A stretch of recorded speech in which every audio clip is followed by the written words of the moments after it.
Subscribing to this channel provides you regular access to professional advice on independent operators.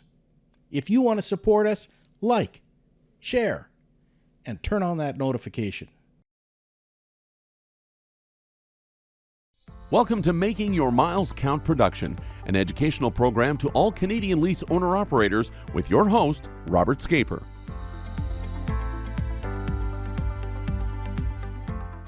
Well, welcome to another podcast of Making Your Miles Count, and we're going to have a little bit of fun today because we are going to be talking just some whole bunch of random stories of out on the road, and we'll try and make them a little bit short if we can. Sometimes you can't.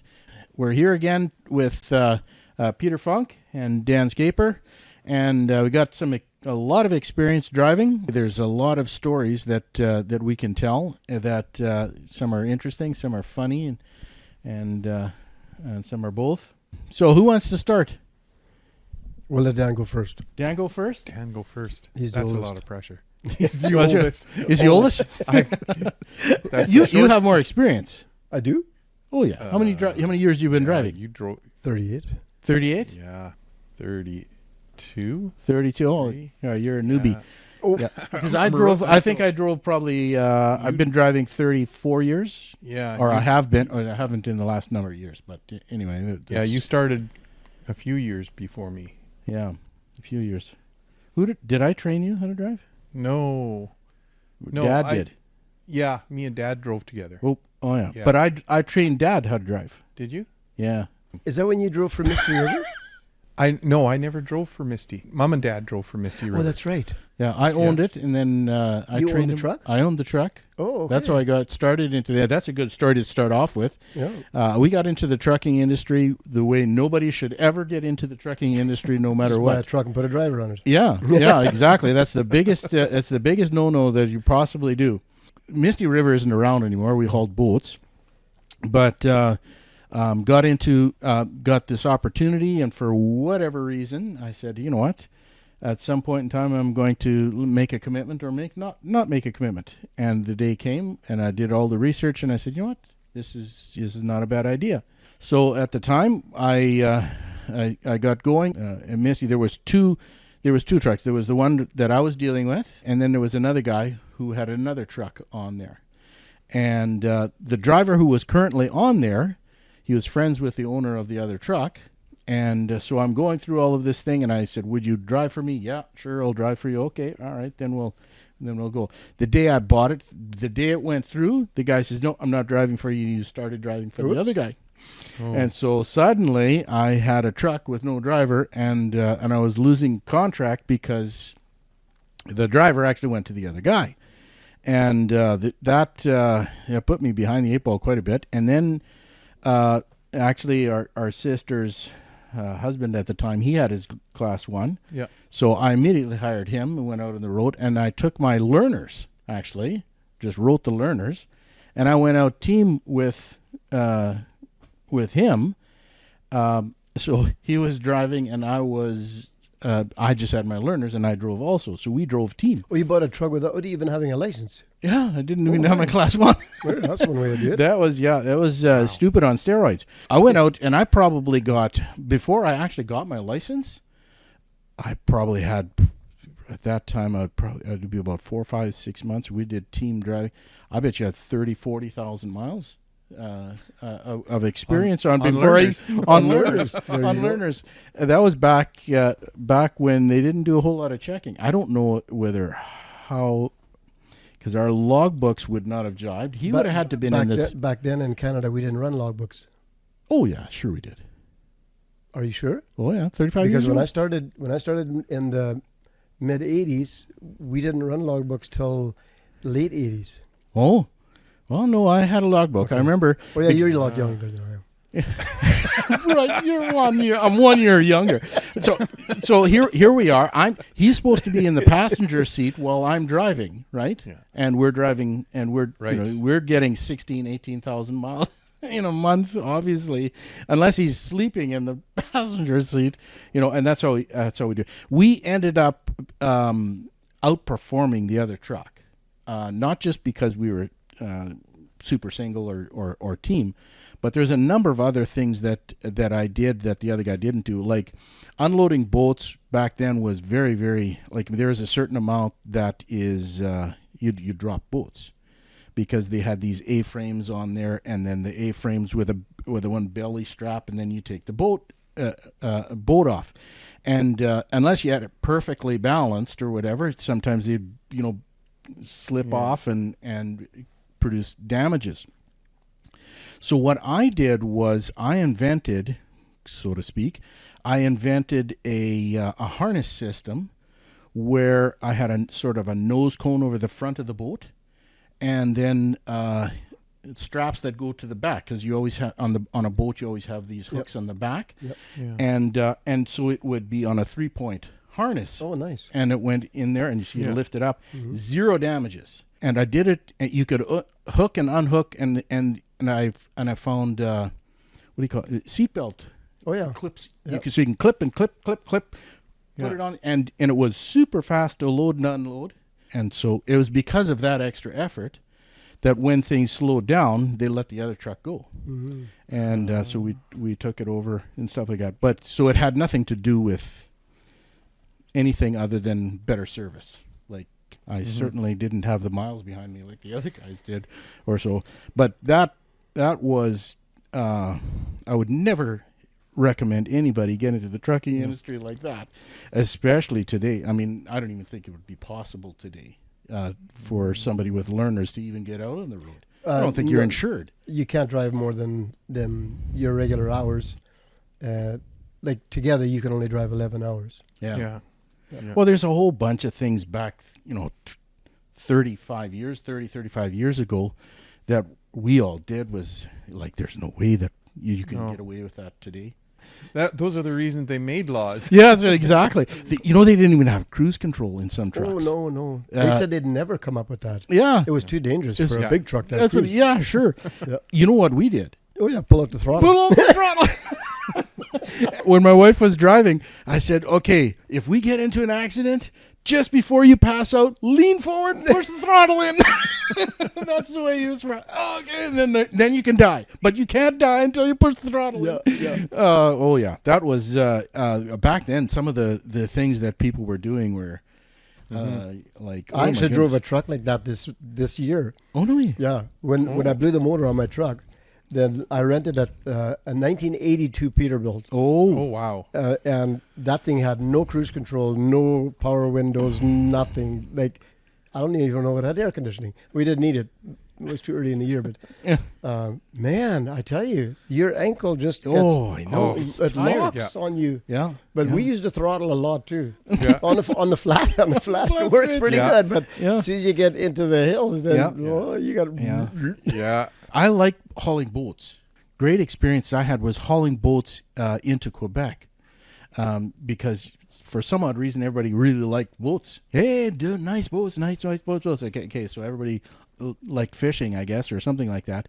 And then trying to find places, because you're trying to find places where you're unloading whatever 6, 8, 10 plus boats or something like that, and they're all down this cow path over there, and then you go, so you're really remote, and you ask directions, and everybody, there's quite a few times, I bet you 30% of the time, is, just follow me, and they jump in their car, and then they take us out to this obscure place or whatever, total strangers, loved it, and I didn't know a lick of French, but they were nice people in the country, in the cities, sometimes you get a little dissed, with French, but in the countries, boy, I really appreciated working with what are they called, francophones in.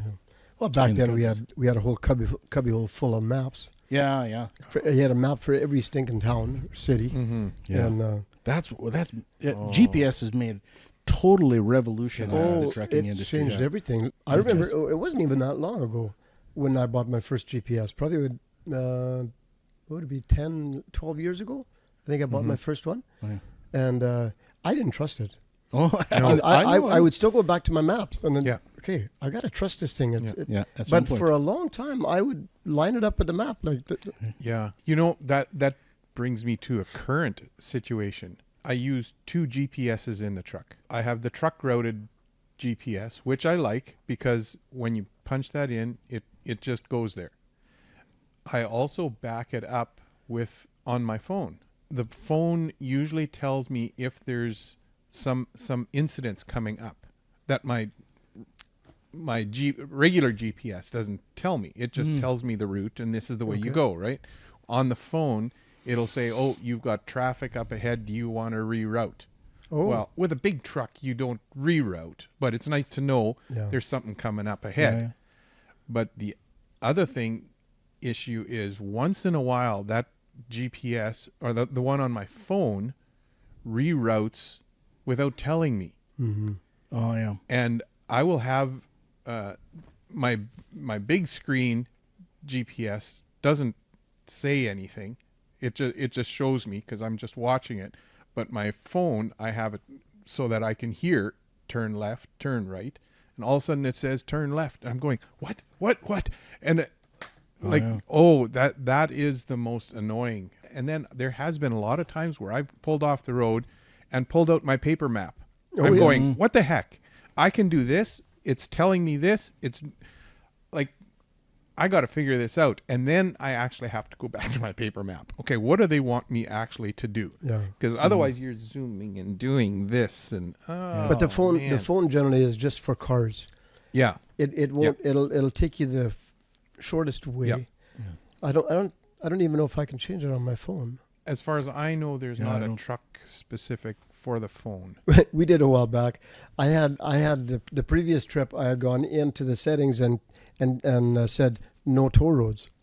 And so the next trip we're going somewhere and it's taking me some weird way, and I'm like, what in the world is going on here? Why am I supposed to go this way? I didn't listen to it. I just kept going, and it just kept wanting me to get off. What in the, all of a sudden it dawned on me. Okay, go back in settings. Yeah. We got to take this toll road. Yeah. The technology cannot read our minds. That's for sure. Yeah. That's But you know what? That GPS has taught me a lot of patience. I am. Lots of patience. Because that lady would never get mad at me. even if I didn't follow her directions. Yeah. She would never get mad at me. And you know what? That actually taught me patience. Oh really? Yeah. Well, you're confronted with patience. Yeah. And then you say, "Oh, okay, yeah. Oh, that makes sense." If there was a camera in my truck, I think people would laugh at me because there's lots of times I would drive along and my phone would say, take this. And I'd just sit there and say, recalculate. You're talking to the I'm talking. Just recalculate. I'll get back to you. Yeah. You recalculate. I'll keep driving. Before GPS, and maybe you did it too. You get dry erase and you write it on your windshield on the inside. Then you turn left and you turn right. I think that was a dad thing though. Oh, really? Because I did it all the time too. My wife did it too when she was driving. She said, okay, now we got to do and you. I always wrote it out. Oh yeah. Well, we wrote it out. Yeah, not on the window. You should try that stuff. The best thing, you write it out in front of you. You don't have to take your eyes off of the road. It's right there. Do I have to take 680? Oh yeah, 680. It's right there. You don't have to check your paper. Your eyes never pull off of the road. Where do you get that marker? Well, it's just a regular dry erase. Staples. From Staples. Yeah. Oh, really? Yeah. That's nice. Oh. It's good. Before GPS. Remember, you call the receiver or so, and then they would say something. Well, you go down this until you get to the oak tree, and then you take to turn a left, and then you turn over there, and then you get to a red barn, and then you all the really weird thing. You can't miss it. The last words of everybody, and it's so that you can put them up on there. I don't know. What do you think the success rate on when they give you some of this direction? I figured maybe 30% of the time I find the place by the receiver's directions. There's a place in Iowa. We were going to this years ago, and a guy asked me, "Have you ever been there?" And it's out in the country. Yeah. I said, "No." He said, and so he gave me directions. He said, "When you get to the corner, there's a horse standing on the left corner in the fence." I said, "What if the horse moves?" He said, "The horse doesn't move. It's a real horse." But he said, "That horse is always there." What do we? I said, "Really?" He said, at that horse, you turn right, and it's just a quarter mile up the road. And I said, are you serious? So we're going down this road, and we're watching for this horse. Sure enough, that horse was there in that corner where he said it was. Oh, my word. Like, we used to have all kinds of landmarks that we used Yeah. for turning because we didn't have the GPS. But you go there 5 years later, and everything has changed. Oh, And the horse totally. is dead. It's either that or rode off. There's a building there. There used to be a horse here. Yeah. There's a lot of construction. Man, in 30 years, Oh, my goodness. cities have changed, towns have changed, Everything. routes have changed, Yeah. roads. Man, it's Lots of roads. and you got to relearn things. I don't know if you guys ever did, like when you'd phone in for instructions, did you develop your own shorthand way of taking directions? Yeah. Yeah? Yeah. I've often wondered, because I can make a lot of scribbles and numbers and this and that, and I can read it off almost verbatim what they tell me. Mm-hmm. Like, you go to the railroad track 3 miles, and I don't have, I just draw some railroad tracks to M, and then left. If you have to turn left, I write an L with a circle around it. Otherwise, like there's other little things like You use Well, shorthand. you have to because it Yeah. developed a really interesting shorthand for taking. you have to because they talk fast and you got to write Yeah. it down. You don't want to Traffic light is three circles, and then another 3 circles, another 3 circles. And you go, oh, good, 3 traffic lights, and then you or just LT. Yeah. LT. Yeah, light. Oh, LT. Light. Yeah. Okay, yeah. Yeah. That's Yeah. We used to get quite creative finding places. I drove with a guy for a bit. I sold my truck, and then I drove with him for about 3 weeks, and then I went on a month vacation. Then when I came back, I bought another truck. But that guy didn't know how to read and write, and I didn't know that. But we get to a truck stop, and we got a phone for directions, and I tried to get this guy to do it every other trip. No, he says, you do it. You're really good at it. Oh, You're wow. really good at it. Okay. And all of a sudden, one day, I found out that this guy can't read or write. And I Oh, thought, wow. how in the world do you find a place Yeah. when you can't read or write? Wow. Wow. But he's still driving to this day. Oh, really? That guy's driven for like 30, 40 years. You must memorize what it looks like, a corner or something. Or how does he do GPS now? I don't know. Oh, well, maybe just ping. Well, you like it shows you where to turn, right? But yeah, you still, and then now he would write it off of his bills. He could punch it in there, right? oh, yeah. I guess he figured that out. But yeah, like there's a lot of guys that didn't know how to read or write it, and they drove. That's just like truck driving, though. You're getting into an industry that you really are going into blind, and you're grabbing at somebody who's got a little bit of a road map. Yeah. Like, really? Okay, I'll do it. Yeah. Tell me when and where and what. Yeah. Overpasses, I learned in a split second one day how high that bridge is. We were going down the 80-90 toll road in Ohio. We were in Toledo, running down the freeway. And all of a sudden, my partner hollered, "That bridge is too low." And I just hammered on the brakes. I mean, I just stood on them. Yeah. And then I saw the sign just as I got there. Saw the sign. It was 15 whatever feet, and I said, "No, it's not." I said, and then he says to me, he said, "I keep telling you, watch those signs." You know what? Even with a car now, when I drive in my pickup, Yeah. I can tell you when I've gone through the overpass how high that bridge is. Oh, yeah. I have never in Right. 30 some years forgot that. Oh. So he scared you into He scared the always- liver, like I just about soiled myself. Yeah. I thought, here goes everything, because we were riding in a cab over, and they're not much lower than over a trailer Yep, is. yep, Yeah, you're going to You get a get a haircut. But Oh. I learned that in a split second. Yeah. I never forgot. Well, you again. learn these. Have you ever been chased by a tornado? My wife and I, we were going from, oh goodness, went through Chicago on the way to Windsor.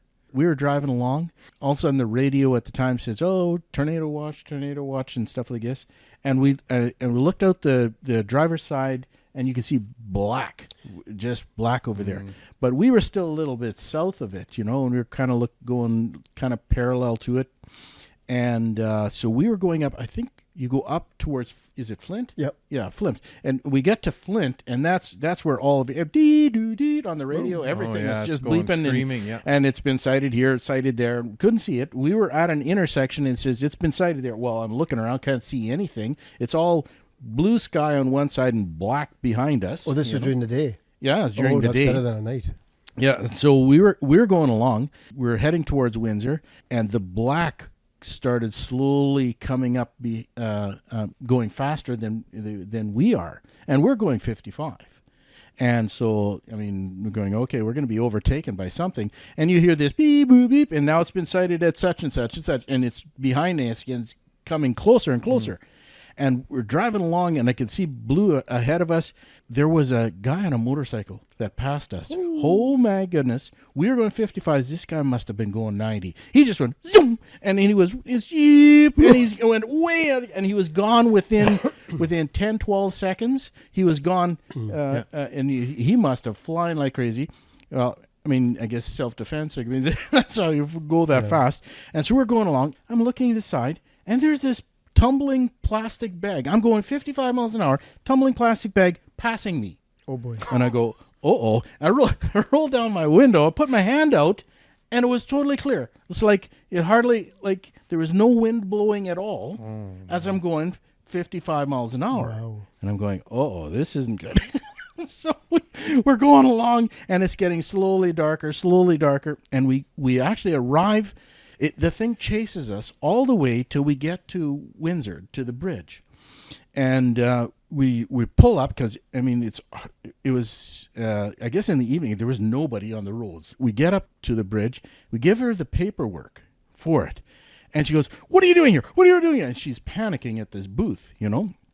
And I said, "Well, we're just passing you." It's just, they don't pay me enough. And then they grab the paperwork, stamp. Fastest I've ever gone through customs and all. Get going. And so we take off. Now, as soon as you get through Windsor or whatever, you start going, I guess, north, a little bit more. And it swung behind us, probably a mile or two or something like this.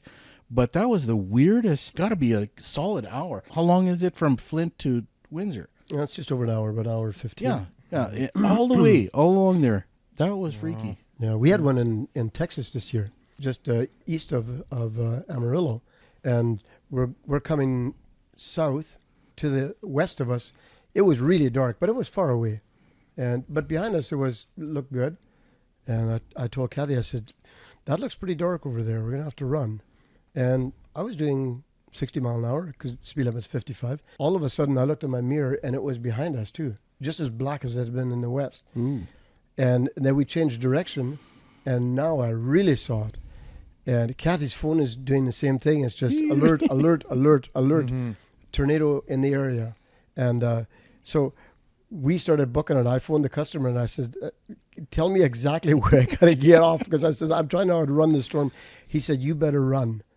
He said, you're not going to outrun this one." I said, "I'm coming." And so he met me at the intersection, and he told me what kind of vehicle he would be in. And so we went down this mile-long driveway, and he said, "As fast as you get those straps off," he said, "let's get it off." And the moment we started taking straps off, it just started pouring. Oh. And we didn't even roll up the straps. We just threw them in the box. And he said, "Go into my shed." He had a shed about 100 feet wide by about 200 feet long. It was just a massive thing. He said, "Just drive the whole unit in there." I said, "No." I said, "We're gonna go south." I said, "We're gonna get past Amarillo." He said, "You're not gonna outrun this one, Peter." And he says, "They're forecasting a grapefruit-sized hail." Oh, wow. Ooh. I said, "Are you kidding?" I said, "I for sure don't want to stay here." I said, "I'll come right through your roof." But I just felt inside, run. You'll make it. Just run. Don't stay here. And so he said, "Okay." He said, "Get going." I mean, we booked it, and we headed south, and we went west on I-40.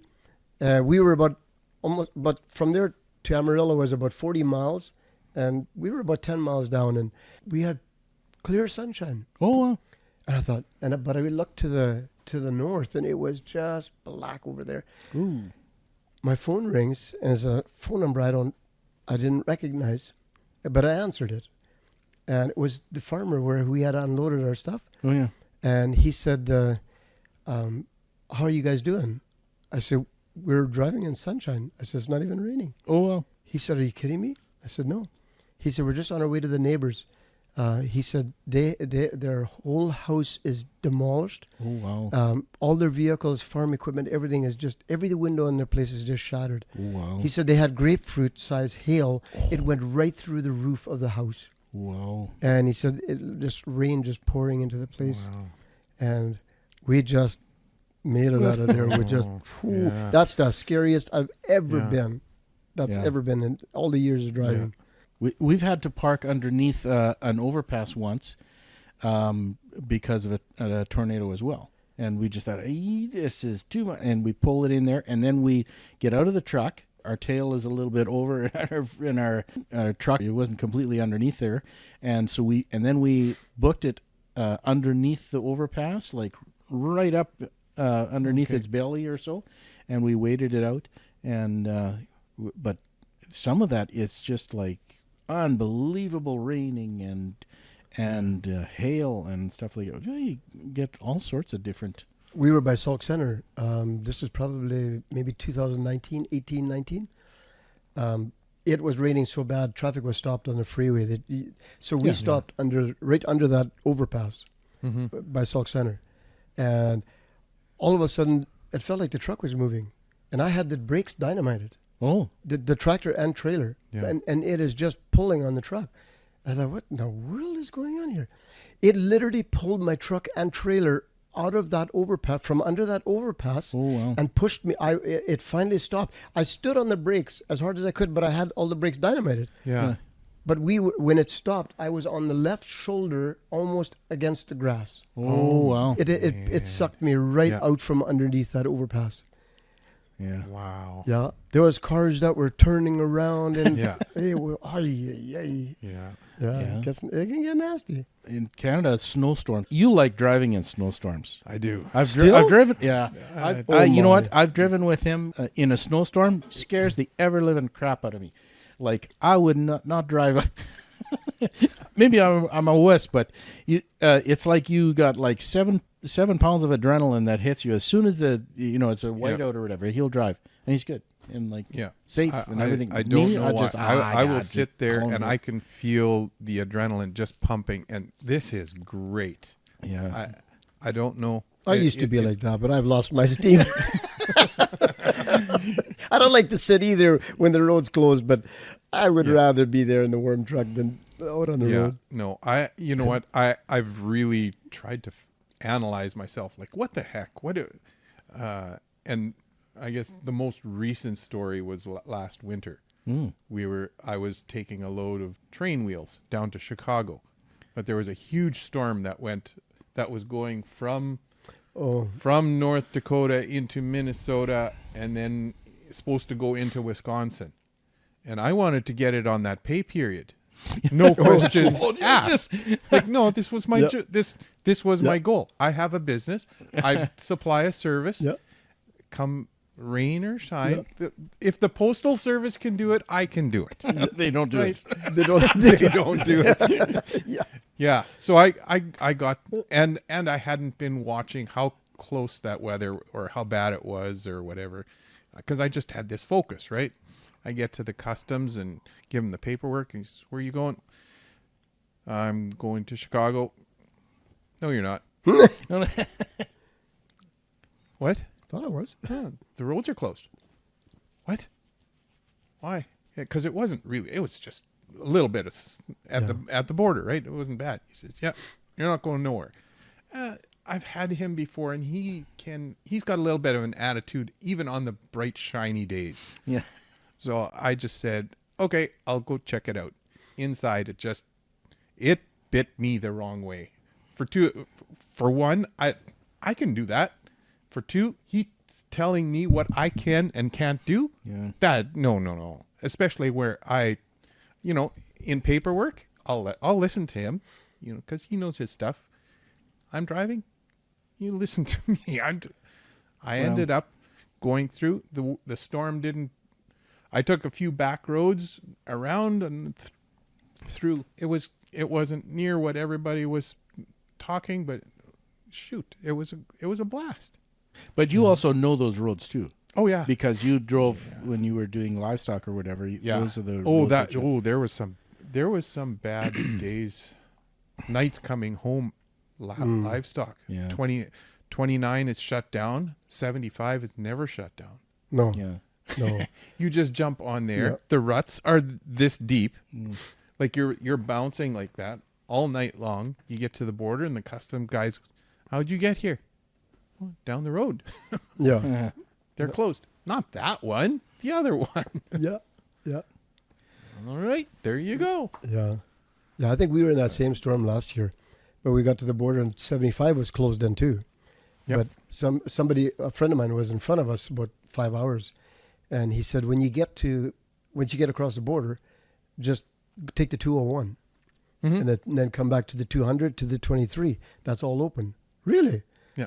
So we did. Well, I mean, we were bucking some good drifts, but Mm-hmm. it was open. Oh, Made it it's- home. oh, And that- there's trucks lined up on both sides of the road. there's always a way around. Well, okay. There's you either have an awful lot of experience and you really know what you're doing, or you're stupid. Yeah, One of the I think more stupid. I know. I when we first started driving truck, we knew nothing about what was going on, and so my wife and I, we just said, you know what, just to survive, I think whenever we see somebody in peril, we're going to help them or whatever, and hopefully that'll come back to us somehow, Yeah. And I remember there was one time when we were hauling boats, and we were driving. What's that road? You're driving through almost marsh, and it's one road for an hour straight. It's in Minnesota or whatever. 71. Oh, it's 71 is it? 72. Or 74, 72? Or 72? Whatever it Yeah, is. Whatever. And it's in the middle of nowhere, and it's got like a ditch or a marsh for 50, 60 feet on either side or whatever, and you're in the middle of going nowhere.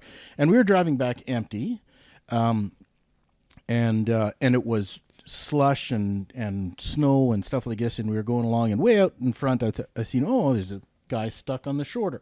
He must have taken off or whatever, and it's kind of slushy, and he says, you know what, I'm going to stop, I'm going to help pull him out, so I'm slowing down. I'm a good mile ahead or something, or a mile from him. You do your spike because everything is glare ice and slushy or whatever. You just lightly tap the spike, and the guy was, he's going to stop. He's like, and he's looking at us and everything. He's really happy. He's seeing. All of a sudden, the guy jumps up, like up in the air. He's got 6 or 8 inches in the air, and he starts peeling off through the marsh off to the right. And I'm going, what in the world is this guy doing? and he was going through 3-4 feet of snow, and it was like the panic was in him. Like, what in the world is this guy up to? And so I'm looking around, and I look in my my left hand mirror, nothing, and look on my right, it's all blue. Ooh. My trailer locked the brakes, and it slid right off the road, and it was in the ditch, Wow. and I didn't notice. And it was doing like a huge snowplow of snow. And it was throwing it like 40, 50 feet, And that's of course the guy's Yeah, panicking yeah. like crazy. Well, I take my obviously too much on the spike or whatever, and I pull it off, and it slowly just pulls right back up under the air, and I slowly slow down or whatever. And then once he sees the trailer back on again, well, then the guy starts coming back to his vehicle or whatever. But that was really funny. That was funny. Poor guy. Yeah, he scared the guy crapless or Yeah, whatever. no But I pulled doubt. him out, and everything was fine.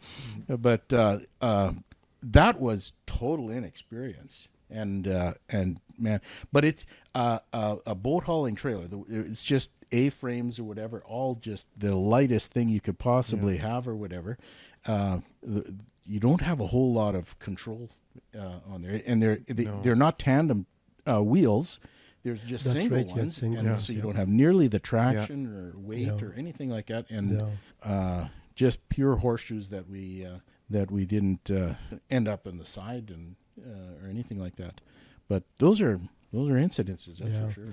I came down 29 the one day, and it was very, very windy, and I'm only doing like 60 kilometers an hour, and all of a sudden, it felt like the truck was going like this.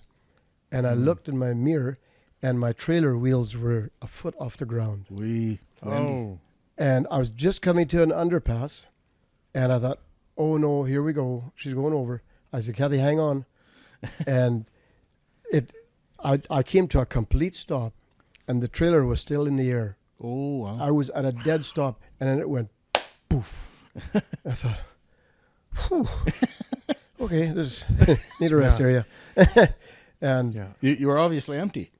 yeah, we were empty, but I'd never had that before. Oh, yeah. Like I thought for sure. I don't know what was holding it.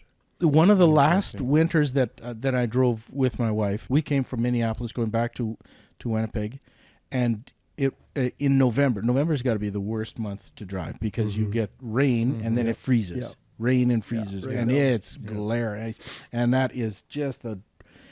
I'd rather take sometimes November off than January off because Yeah. the stress level, Yeah. your shoulders and neck is just it's terrible.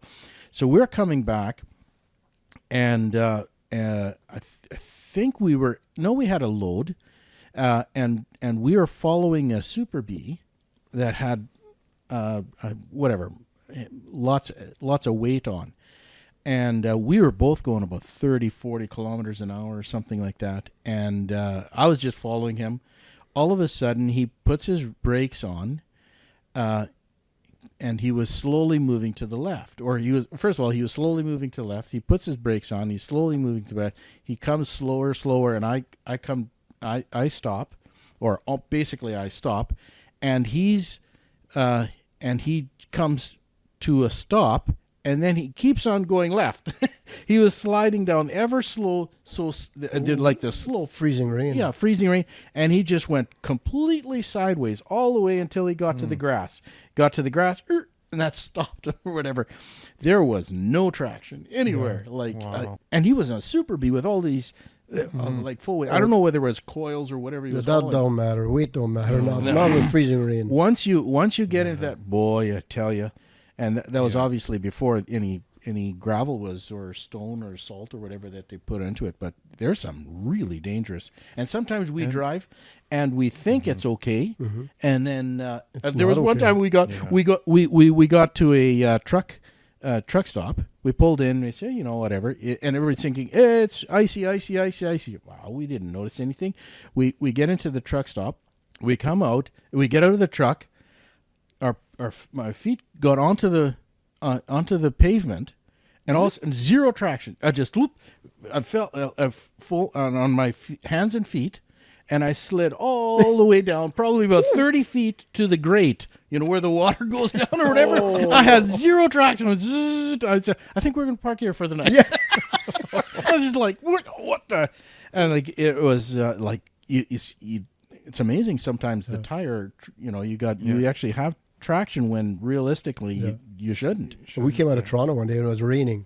We were going towards Windsor, and it's raining, and all of a sudden trucks are going slow, and I thought, where are they going so slow? It's just raining, and I'm going my speed, and all of a sudden, oh no, this is not just like it looked like bare pavement, just rain, and you could just feel on the steering wheel it did nothing, and I got by the group of trucks, and it was coming to our left curve, and it always banks, and I thought, I can't stay in the left lane. So I just ever so gently moved to the top, completely to the top, where my steering was just about on the shoulder. And so I got it straightened out, and I just stopped.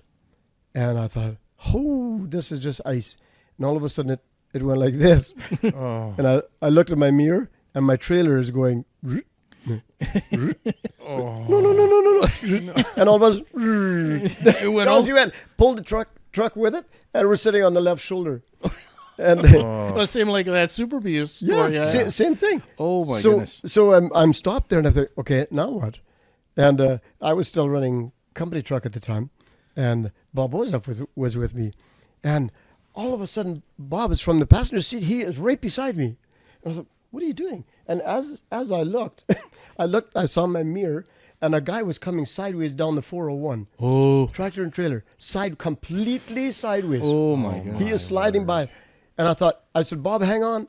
He's going to take from the door, he's going to take everything off. I have no idea what something had his hand in between there because it never touched. Wow. And I'm watching this guy, and he is completely sideways along the highway. And about a quarter of a mile, he finally gets that thing together and brings it straightens it out. But you could just see how the steering tires were going. Yeah, look. back and forth. And he comes to the top and he stops. And then I grabbed the mic and I said, cleaning shorts time? Oh, man, he said, I thought you were a goner. Very few recover. Once you lose. This guy was good. I commented him on his his driving. That was something. You know, sometimes I wonder how much skill, like in a scenario like that, there you have just brief milliseconds to pull the right thing at the right time. How much? Oh, and you know what? I'd like to say experience comes with that, but it's not always. Because last year I did a stupid move, and I knew better. Before I thought I knew my truck. I knew my truck and trailer and whatever. I was leaving Brandon going west, and it had been storming, and I was behind a loaded Super B who couldn't go as fast as I could. He was, and whatever. It was very heavy slush and a strong north wind. So going through town, I picked up enough speed to pass him or get beside him anyway. And the last light, I was leaving town, and I had no problem picking up. It was heavy slush on the road, but in my lane, I was fine. And we're just getting out of town, and I get past him, and we're nose to nose, and I just get ahead of him, and his bow wind, the wind off of his hood, plus the north crosswind, pushed my steer tire just off the track onto the slush, and I had no control. Oy. I had fairly good weight on the trailer, which was okay, but it should have been further onto the tractors to stabilize it. So I was a little light on the tractor also, but my steers, the way my truck is set up, I can't put a whole lot of weight up front there because all my fuel goes on the steers, and I was light on fuel. Everything against you. Yeah. Yes. And I get past there. I tried correcting. Oh, it's not doing. I can't. If I can't correct more, because otherwise I'll shoot into him, right? Sure. So I tried to straighten it out, got onto the shoulder and the dirt, and then it pulled me in. And this was just before you leave, just as you leave town. Pulled you in, right? what? Like into the ditch. No way. Oh, you hit a Yes, ditch. I hit the ditch. Oh, really? I had several things going for me. At that point, the ditch is very shallow and flat yet. Okay. So I figured, Kate, I can just boot it straight across, but I couldn't get up the other side. Oh, yeah. So halfway through there, I'm going, I put my foot to the floor, and I could hear the little bit of a rev limiter happening. But I took my foot off. I put my diff locks on and my front axle. This was all as I'm going through the grass. I go click, click, click. We're going through. I stomped on it, and I got almost to the crossroad, and I stopped because the drives were just slip. It was just the top little slime. I phoned the tow truck within half an hour. I was parked at the Husky and going to sleep. Oh, no way. Enough of this. And my ego was a little deflated. Yeah. But I sat and analyzed that myself because I should have known better. I was overconfident in my ability beyond what I should have known better, and I really took that as a personal lesson to, you know what, you can do it, you just didn't count all the costs. Yeah. It was, I don't like talking about it, but it was something that I really appreciate, that I took valuable information from it for myself. To That's good. We because need that the last thing I want to do is humbling hurt experience. something and kill somebody like that. Just because I needed that load. No, that's not good enough. It's not. It doesn't pay enough. No, Yeah. no, that's right. It can be very, very dangerous. Yeah. And but you can't be too overcautious either. No, Because I know that's these guys- dangerous. That's Yeah, more dangerous than overconfident. Yeah. Yeah. And one pet peeve I Lack have. of commitment. One pet peeve I have. They had a bad storm in Alberta, between Edmonton and Calgary, yesterday, the day before. Yes, Day before. I heard about Oh it. Yeah. man, it was backed up. Traffic was parked through and it was all. But then somebody had posted that they were driving with their four-ways on and they were driving slow, and somebody railed by them, and I guess they were overconfident or whatever. And everybody's just screaming at the guy that passed. And I couldn't help it. I commented on it, and I said, "Turn your stupid four-ways off." Like the OPP, that's one thing that they cannot stand, if people turn their four-ways on, because now people think something's going on. So then they make a drastic move, and then something happens. Yeah. If you're going to drive slow, put a triangle. No, get off the road. Get off the road. Yeah. Yeah. Yeah. Yeah. And then stay out of the left lane. Yes. Yeah. Oh, stay out of the left lane. That's Yeah. for sure. Yeah. Yeah. Yeah. Like, you know what? The people in the cars forget. We have 18 tires on the road. Yeah. Yeah. Well, actually, I have 20 now. Yeah. So I got a sure foot on the road. They have 4 tires. Yeah. Narrow ones. Yeah. But they have to do better or faster than what the truck does. Mm-hmm. Yeah. Mm-hmm. And then they create all kinds of problems. Mm-hmm. Talk about problems. Coming back from Kansas this trip, the interstate's closed. I-80, just west of Lincoln, Nebraska. Oh. And what the heck's going on here? So whatever, I turn my CV on and guys are talking. And it had been a high-speed chase. Mm-hmm. And I don't know if the cop ran him off the road, but he was in the median. And the guy got out of his car, and I don't know if he had a machine gun or what he had, but he opened fire on the cop and killed the cop. Oh no. Oh yeah, and just littered the car with bullets. And there was more than one cruiser by now, but the cops got out of the passenger side and opened fire. They shot the guy. Shot the guy too. So, but there was two down. Wow. And one of the guys that was coming from the west or going west, he said it looked like a freaking war zone over there. Wow. That's one thing. I've seen some really grisly stuff out on the road. Mm-hmm. Like, we've driven through blood. You know, there was one place in Chicago, we were driving, it was all backed up or whatever. Somebody had jumped off a bridge. Oh my! And we passed him probably with 5 or 6 feet away from us or whatever, and we drove through the blood. You know, and I think it was raining. It was slightly raining or whatever, and it was like all full. Very sad stuff. I seen an accident once.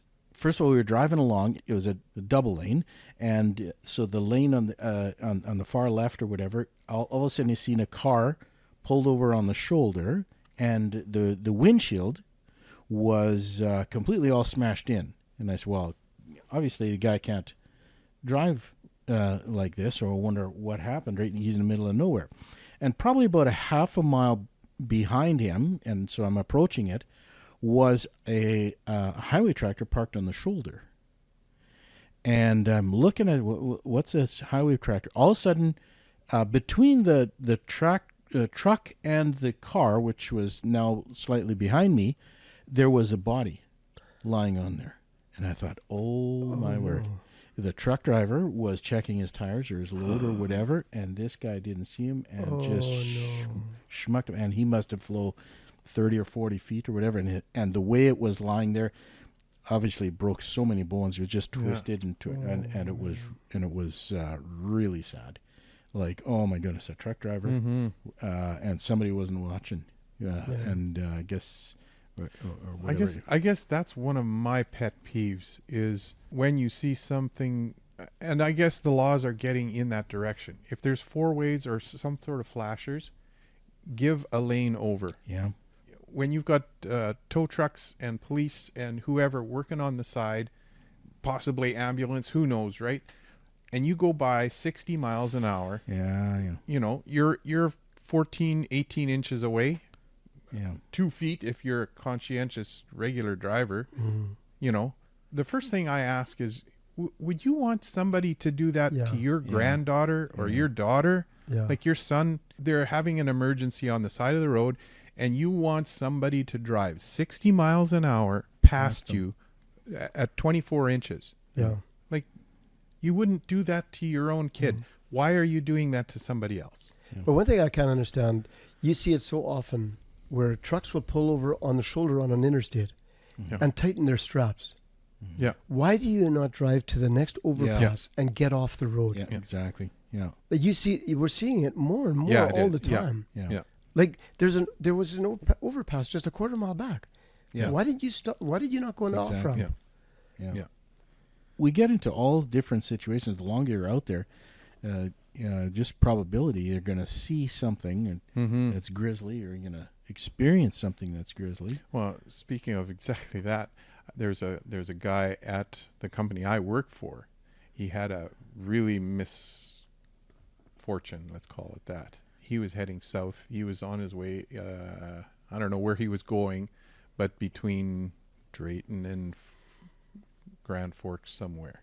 He was driving, and one of the chains that he had in his headache rack popped out and fell down in front of his drive on the driver's side.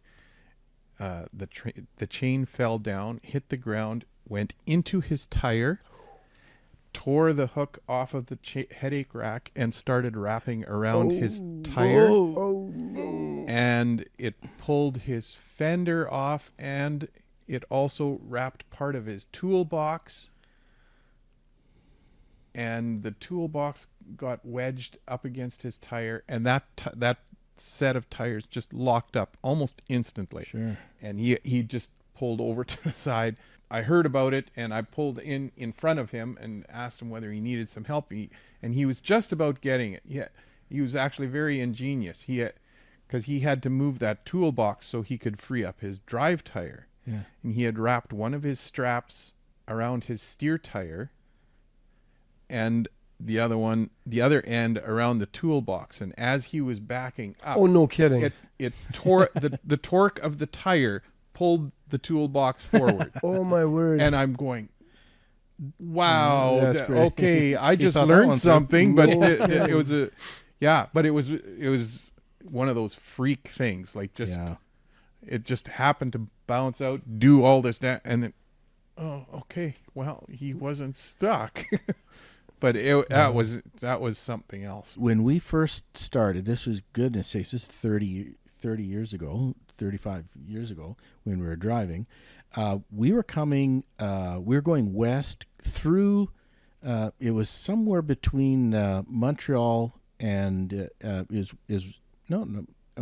between Quebec and Montreal. There's the freeway between Quebec and Montreal. It was where we were going west. And I looked way ahead, and there was a guy towing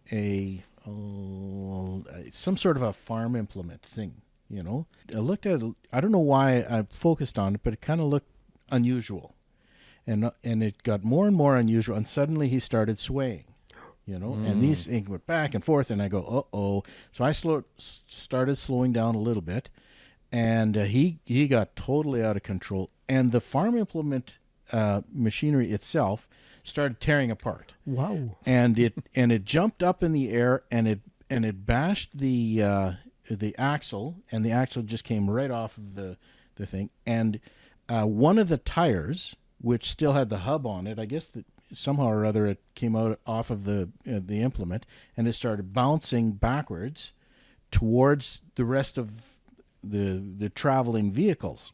And it bounced high, and it was bouncing like good 10, 15 feet in the air, and it bounced just in front of a vehicle in front of me, or not just in front of me, it was quite a bit in front of that vehicle, and it jumped up And as we were traveling, the vehicle in front of me went underneath it, Wow. and it bounced between me and the vehicle, and then it bounced up, and we went underneath it. No. Yeah. And I'm going, oh my goodness, and we were a long trailer, and it's still, and I think it must have missed it to one side or something like that, or it was going at an angle. And I looked in my rearview mirror, and it plowed right into a vehicle, right in the hood of the vehicle, just smashed everything. The rest of the implement thing just shattered and went everywhere, and I moved off to the left, and everything, it blocked. I don't know, maybe it was 3 or 4 lanes or whatever, and only the left lane was usable. And it was just total horseshoes that it didn't hit me or the guy in front of me or anything. It's just sometimes you're okay, and sometimes you're the guy going through the windshield. That's traffic. It kind of ticks me a little bit that your driver's license, you get points against you for some stuff like this. Yeah. Realistically, a CDL or a commercial driver should have accelerated credits way faster than normal, because they experience it 8 or 10 times more or 20 times more than anyone else.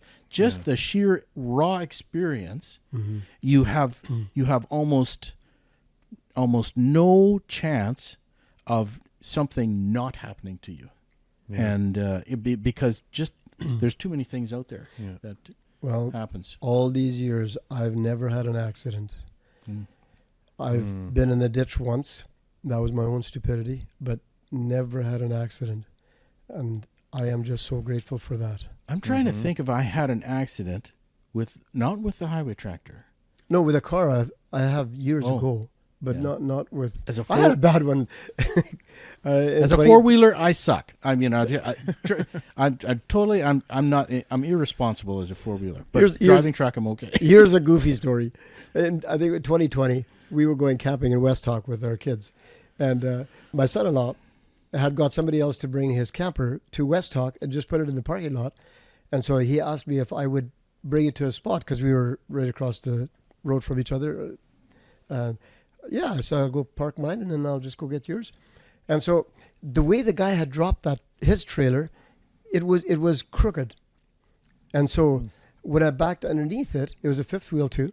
I backed underneath it, and it felt like it. I heard the click, like it locked in.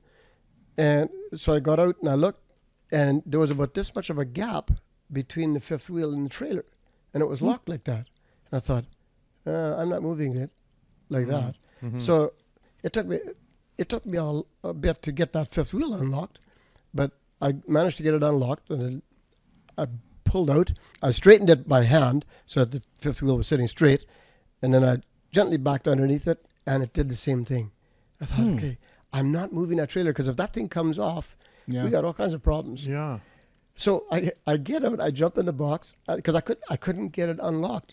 So I jumped in the box and I hoofed the fifth wheel pin with my foot, and that stupid thing unlocked, and I had forgot the truck was in neutral, and it was on a downhill slope, and I'm wearing flip-flops and shorts.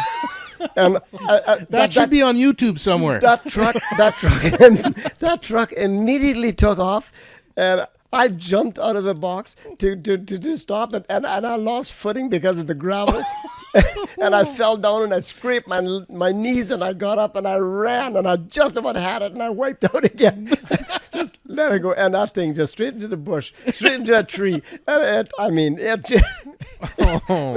was almost $4,000 damage. Oh man, That's not the stupidest thing I've ever heard. That's not. It really isn't. Kelly. I don't know. We're not going to say his last name. Very nice, bright guy. He has an island in the lakes. Okay. And so he during the wintertime he drives vehicle out on the ice on to his island. And he had a brand new vehicle. And so this is how he tested to see whether the ice was okay. He drove out on the thing, and then he went about 6 feet in front of the vehicle, dug a hole. Is it thick enough? Yeah, it's thick enough. So he puts it back in there and drives another 20 feet, 30 feet, and he gets out and he drills another hole. Okay, and that worked okay until all of a sudden it was too thin and he went down. Oh no! He has to walk 30, 40 feet in front, dig a hole, and then drive the vehicle. But he did it backwards. So he went until all of a sudden, bloop, his front end went down, and then bloop, it went down again. Oh, no. And then he got out, and it went underneath, and it was gone. Brand new truck. Ooh. And you know what? The insurance paid for it all. They pay for stupid people. I thought you didn't have insurance. No, he got it. He got it all. Oh, wow. So, but that's a funny story. It's like sometimes you're just not thinking. You know, Or two But, in a hurry. that's too much in a hurry. Yeah. And you know what the dumb thing is with Autopack on this one? I wouldn't have gotten any points had the engine been shut off. Oh. But I wouldn't lie to them. I said the truck was in neutral, but it was running. Oh yeah. And I said I was running too, but I couldn't catch it. So because the engine was running, it was my fault. Oh. Vehicle. Yeah, because a parked vehicle, they categorize differently. Well, this wouldn't have been classified as a hit and run. No. But it was under a different category. That's funny. Yeah. Government insurance. All the different ways they can go around. That's pretty funny. I remember years ago. I don't know. I won't say his name. You'll know him. But that idiot used to go around. If he'd see you in a truck stop, he'd pull the fifth wheel pin. No. At night. Ooh. And there was so many times guys dropped their trailers. And I heard that one time that he had done it to a guy. The guy dropped his trailer. From that time, every morning, my pre-trip, check the pin. Yeah. Wow. Yeah. Check the pin. That's nasty. Yeah, that is nasty. Did you do it for a joke? Yeah, it was just, you thought it was funny. Oh. Like, have you ever cranked 44,000 pounds Yeah. when that the landing gear is up and you got to crank that trailer up? We did that once. Yeah. My wife she backed into it, but not far enough. It was heavy, it was a little bit low, and she thought it was in, and then I was inside, and I come out and she's cranky dollies, and I was like, what in the world? But it hadn't come off all the way. It was sitting on my tires. Oh yeah. On the back tires. So that did help. Yeah. But that is hard cranking 44,000 pounds. Those gears aren't really made for that. No, they're not, even in low gear. Yeah, no, that's right. Yeah. But I got a really neat gadget put on my truck a number of years ago. I was cranking the dollies on, it was a early spring. It was cranking really hard, and it came out of gear. It went into a neutral position. Yeah. And I overextended my arm, and I tore my shoulder, my rotary cuff. Oh yeah. Yeah. And I couldn't crank dollies. So I went to a friend of mine who owns a shop, and I said, we got to be able to come up with something that we can put air in the airbags to lift the trailer up so you don't have, like, that doesn't crank that hard. And he said, how in the world do we do that? I said, I don't know. There's got to be a reverse somehow with the air that we can put air in the airbags. He said, leave it with me. And whatever, it took him a couple of weeks, and he calls me, he says, hey, I got it. And we put all kinds of valves and switches together. And so it's air over electric. It's in my sleeper, in my cubby hole. And so I just throw the switch. I have a gauge on there, and I can crank it to how many pounds I want in the bags. Yeah. And I just throw the switch, and then I just wait, and the trailer lifts off like that. And then I just freely crank it. And so when I was on compensation after that, because I just, it just hurt so bad. I finally went to see a doctor. Well, you tore yours. Yeah, I did. I did too. Yeah. I tore both of mine. Yeah. But that's painful. mine healed. Oh yeah. But anyway, so when I was on compensation, then she asked me what had happened. So I told, her name was Sandy. I told her that what I had done. She said, how did you come up with that? I said, I'm driving and I'm thinking there's got to be another way. Yeah. And she said, you need to patent that. Yeah. She said, do you know how many drivers are on compensation because of exactly that? Yeah. Yeah. And I said, I'd never heard of this. No. I've had that injury before. When you're trying, all of a sudden, bam, and it slips, and then woof. I mean, this cost me $1,000, wow. almost $1,000, but it was a lot of work and a lot of valves and Sure. stuff. But it works so well. But most people aren't willing to spend that kind of money. But so That's only in your truck? Yeah. Yeah. Okay, so that basically what that's doing is hyperextending your airbags, right? Correct. Okay, that sounds like on the we have triaxle RGN trailers, Mm-hmm. and there's once in a while we have to hyperextend the back end to bring the front end down even lower, and we have a series of valves where we can we shut off the main air and just keep dumping air into the those bags. It gets ridiculous. Oh, yeah. It looks But horrible. the shocks will only let them go so far.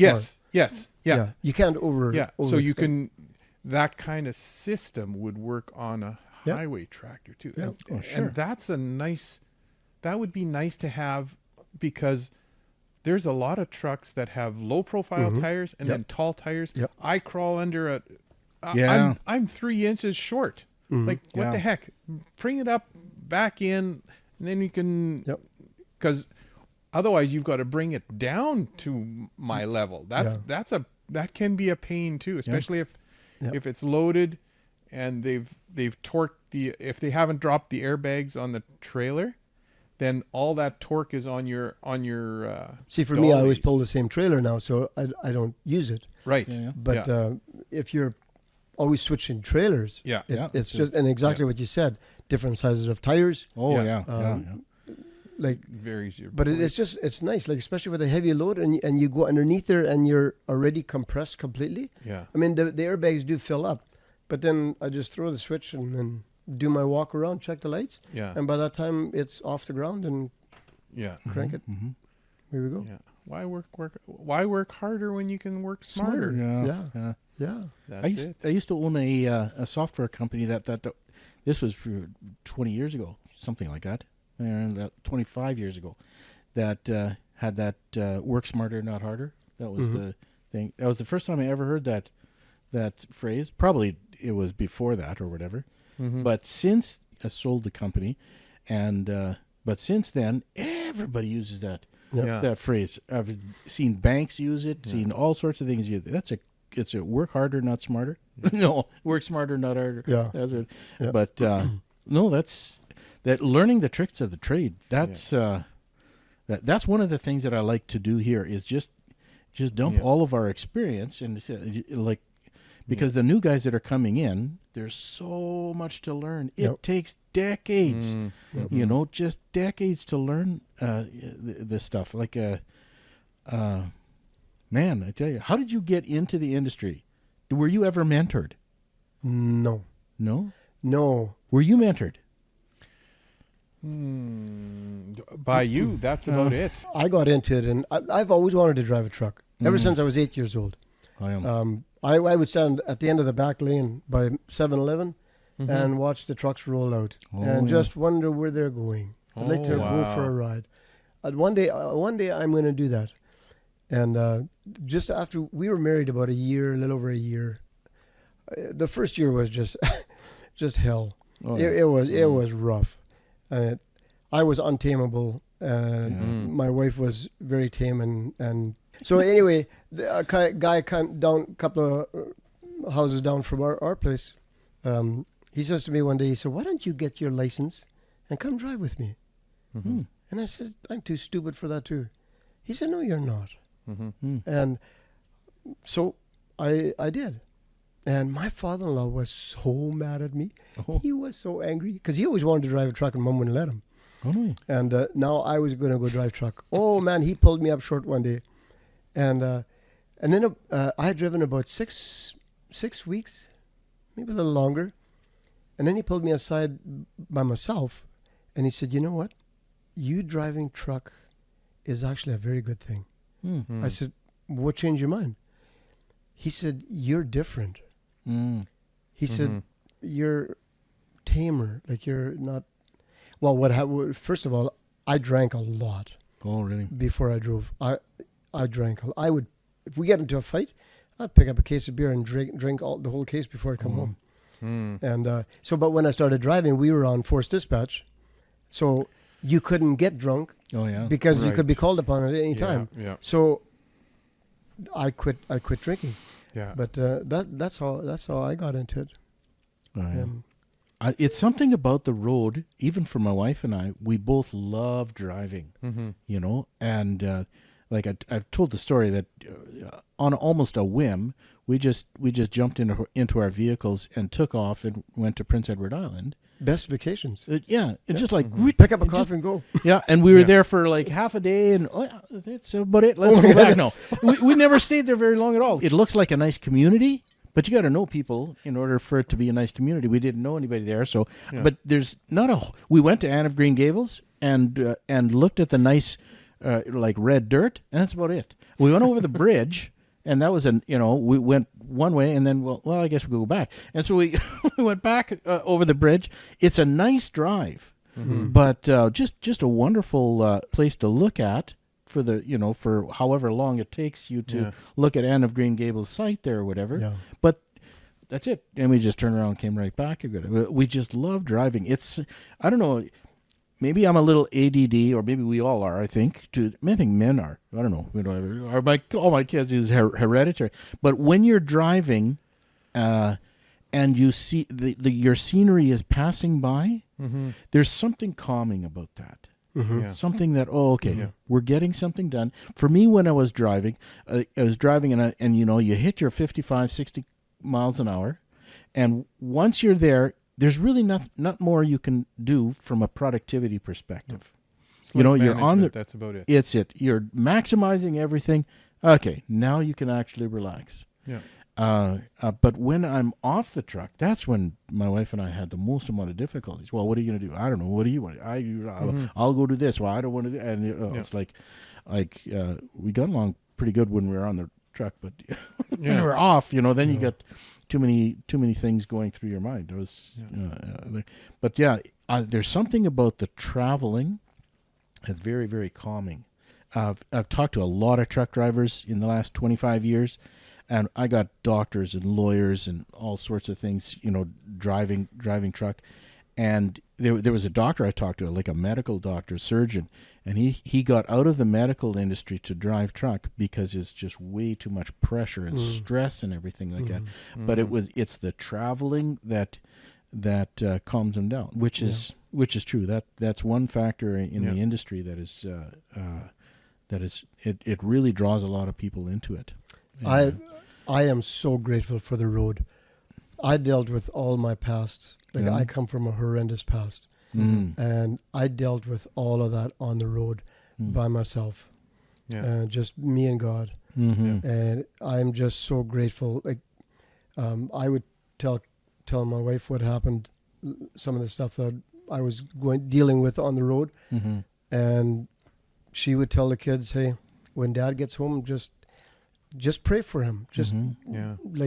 He's going through some stuff. And I remember the one thing that I went through. It took 18 months. And man, I have never in my life cried as much as I did then. But I don't believe that I could have the freedom today inside that I have without the road. That it's changed everything in me. Everything. There's some things about being isolated that some people, it brings out the really, the real true masculinity or a real person out of a person, because you don't have to, you're not out there trying to prove yourself to somebody or trying to do this or achieve or anything like it. It's real. It is therapeutic. I believe it's really therapeutic. And you're by yourself. Yeah. So you can you can scream, you can cry, you can laugh, you can do whatever. Yeah. I've been going through that almost in reverse the last little while. I've been driving a long time, and I'm wondering, okay, when do I want to actually just hang up my keys? What is this deal? My wife would just love it if I was home all the time. I would too. And this summer I have had an awful lot of time at home, and it's been terrific. I just loved it. And yet getting out on the road, oh man, I was thinking about again just this last trip, and it was I was why do I like this so much? Well, for one, I am productive as I am at home. There was lots of stuff that I got done at home, and I've done, you do all kinds of production everywhere, and yet doing this truck driving, I've found for myself, and it's become easier because of the availability of internet on the phone. And what I've found is that I have been able to get my job done, get my job going, and then during that time, I will have found somewhere a podcast that I want to listen to, and I will click that on, and the hours go by, and I will realize that, you know what, this is something that I need to learn and follow up on. It's my university on wheels. Like, to go home and clean the house and do this and listen to a podcast and really apply myself. I have a problem reading a book as it is. I can listen to an audiobook and get 99% of it. I can read it and get 35% of it. This driving helps with my brain somehow. It takes care of the part that needs to, the ADD part that needs to be doing something. It's okay. You're okay. Now we can follow this at the same time. When you're alone, you can sometimes have an experience that you personally will, you'll never forget. It's your personal experience. It's not anybody else's or anything. No. It reminds me of a situation, as you were saying there. I drove your truck for many years on Fridays and Saturdays. We would leave here and we had to go to Barnes. And so they'd give you these directions. You turn left here, go 3 miles, go to there. Invariably so I went out there and was looking for a barn, turn right, go down this gravel road, basically. And I'm supposed to go down a couple 2-3 miles or something like that, and then the barn's supposed to be there. And you go there 2 miles, and it's sometimes hard to tell when a mile is and when it isn't, because sometimes those things just go for it, and they miss a mile road, And you're going along, and the road is getting narrower and narrower and narrower, and trees beside you are getting closer and closer and closer, and all of a sudden I'm going, okay, obviously this is not the right road, but now I got to turn around. Well, how do you turn around? You got these 90-degree corners, and they're just bare. There is no shoulder. There is no nothing to go. You can't turn around. You got to keep on going. So you keep going. And I must have gone 15 miles, just way out of, because you can't get off this road. Wow. And it's now already 1:30, 2 o'clock in the morning. And I'm going, okay. All I see in my headlights is road and trees on the right and the left, and you got nowhere. And I'm getting, okay, there's no way in the world I can back up, not for that long, and in really short. I am toast. I could be nowhere, and very fast. And so I'm going, okay, I'm at the end here. I just can't do it. So I get up to it's a little bit of a ridge. You start going up a little bit of ridge.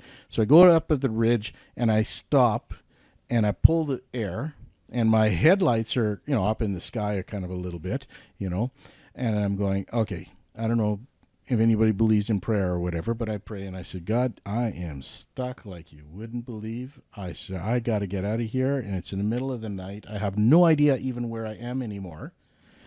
I says, you got to help me to turn this huge rig around. Amen. And I go, okay, here we go. That's the only thing that I knew what to do, So I push the air in, put it into gear, and I start rolling. As soon as you're rolling, the headlights come down because you're off the ridge or whatever, and it comes down and down, and all of a sudden the trees disappear, and I'm in one of the biggest gravel pits. Oh my! You could do figure eights in there.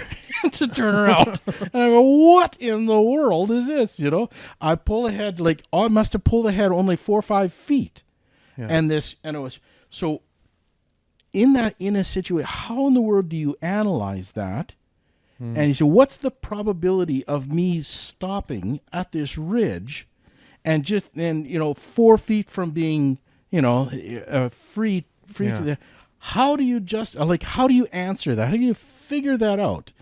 I'm convinced that gravel truck or gravel pit is still there, but I don't know what people think of when they think of answering prayers or not answering prayers or, divine. But we get these experiences out on the road, and you got to go, okay, there's nobody who's going to ever take that experience away from me. No. And how do you explain that to somebody and say, you have your life, congratulations, you can do whatever you like or whatever, but this experience is mine. Yeah. And you just, nobody else's but mine.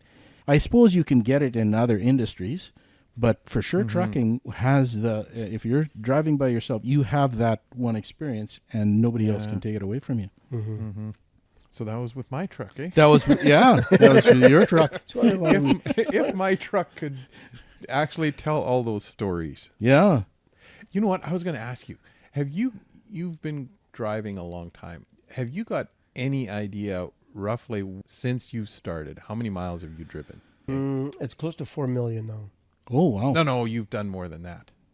Since it'd be more than that. Yeah, I've driven almost 3 million with this truck. Yeah. Miles. 38 years. They average, they say 8 years is 1 million miles. Every 8 years. Yeah. Oh, wow. So Okay. 1 million miles in every 8 years? It'd be more than 4. It might be a little bit more than that because you've driven team now. Do you count that as? No. It's just personal. Yeah. Like in a team, you would drive your shift, and those would be your logged miles. Yeah. Oh. Yeah. It'll be over 4 million miles. I don't think I'd even have 1 million. I'd probably have about 700,000, 800,000. That's it. Yeah, Yeah. you comparatively you had a shorter career. Yeah. Driving truck. Like year-wise, I'd probably be 12 years of driving. Yeah.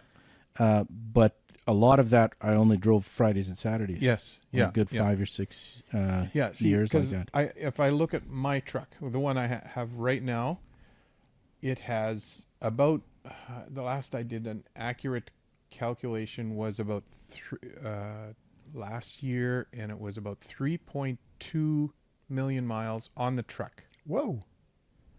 And the first few years we did a little bit of team with livestock. Otherwise, I'm speculating I got about 98% of the miles on that truck I did myself. This was last year. Just on this truck, I've got about 3.2. 99 is when my truck was built. I bought it in March of 2000. So that makes it 23 years. And that's just the one truck. I had the green one. I had the green one. That one was, I think I had that one about a year and a half to 2 years. Because it started off yellow and then I painted it green. Yeah. And that was still hauling livestock. Yep. Before that, I had I drove box. I pulled regular freight for 2 big companies. Yeah. And I bought a brand new Freightliner FLD 120 at Bison.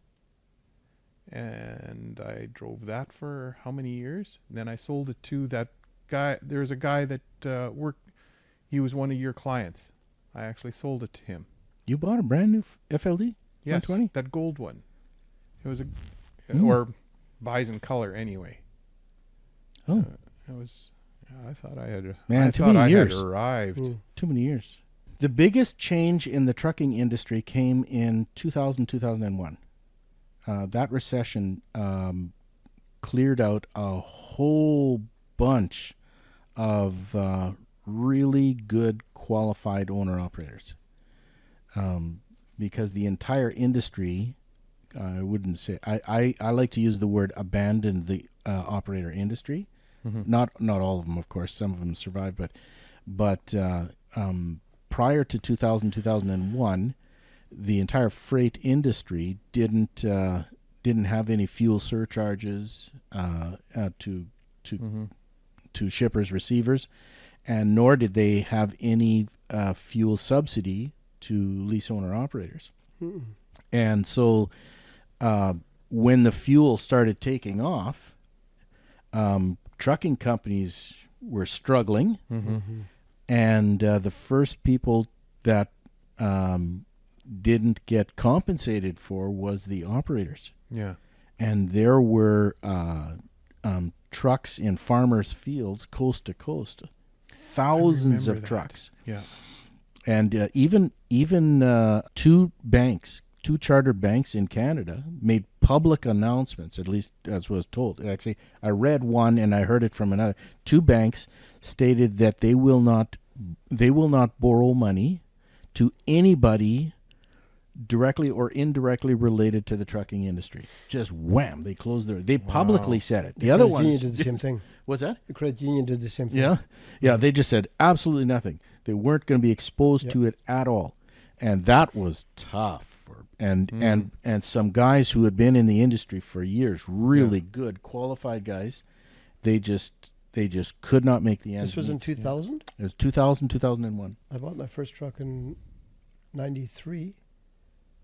And Yeah, you were out at a company that... no, but 93 was when I bought my first truck. Uh-huh. So in 2000, I was an owner-operator. You were one. Yeah. Yeah, but you were on at a company that compensated enough that you survived. I never noticed the recession. Yeah, you may No, not. you know you what? may I not was, have. I was but- going through the same thing. I was hauling livestock during then. I was there too. You were also? In 2000, yeah. Oh, really? Yeah, because when 9/11 happened, I know exactly where I was. Oh, yeah. You know That was in what? That's a 2001. funny story for me. I I think I was driving your truck. Was I? No. Yeah, I Or had. was driving my own. I was driving my was- own. One of my own. No, Oh, I can't remember. no. I just no, remember I was in Grand Forks when it happened. Yeah.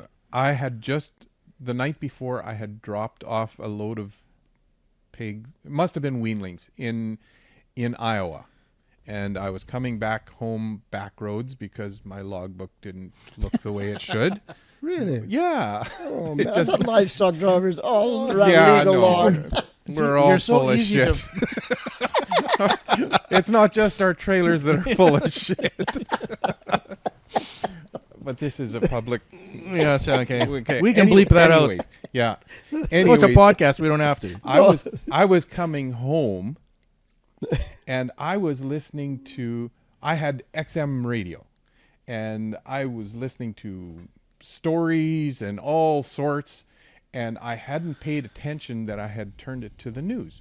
So I was thinking I was listening to some weird story, and they were talking about the Twin Towers. And I couldn't make sense of this, and what?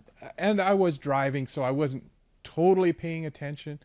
I get, and it nothing clicked until I got to the customs, and they went in and out my truck and trailer, and they were giving me the hardest time.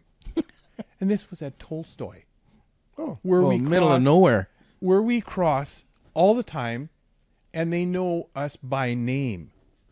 And yep, this truck's, yep, you always, they just ask the routine questions. They know us by face and then whatever. This time, no, out of the truck, it was, they walk, it was probably a half-hour ordeal. And I'm going, there's something weird. Like, and I had not put it together at that point yet. And that was at 9:00 at night. oh wow. And then I asked, what's going on? He says, well, we're on a terrorist watch. Oh, all of a sudden it's went dark outside and the light went on. Yeah. There we go. But yeah, that was a weird day for me. Well, I remember, I don't remember which barn I was at, but I had to wait. The guy was loading, so I just lay down on the bunk. And I had the radio on, CHVN, and all of a sudden Malcolm comes on and says, an airliner has just struck the Twin Towers. And I, okay, perked up. And a couple of minutes later, the second airliner has crashed into the other tower.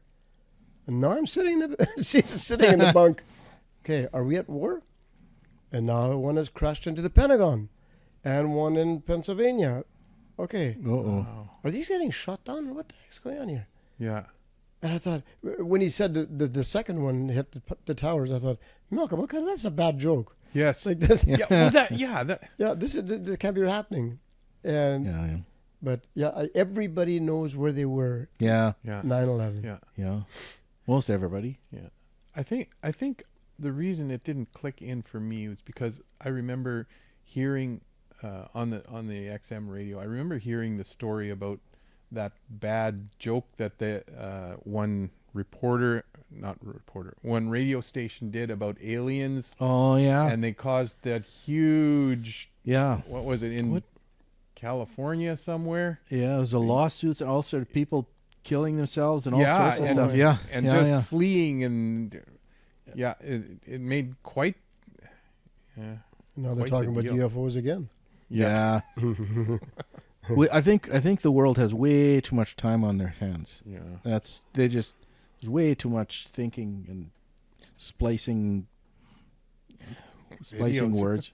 Yeah. Yeah. I like it much more quiet. Yeah. But maybe that's why we like driving so much. It's quieter. It can be if we want it to be. That's for sure. But Well, you get to choose what you filter into your brain. Mhm. That's the part that I like. yeah.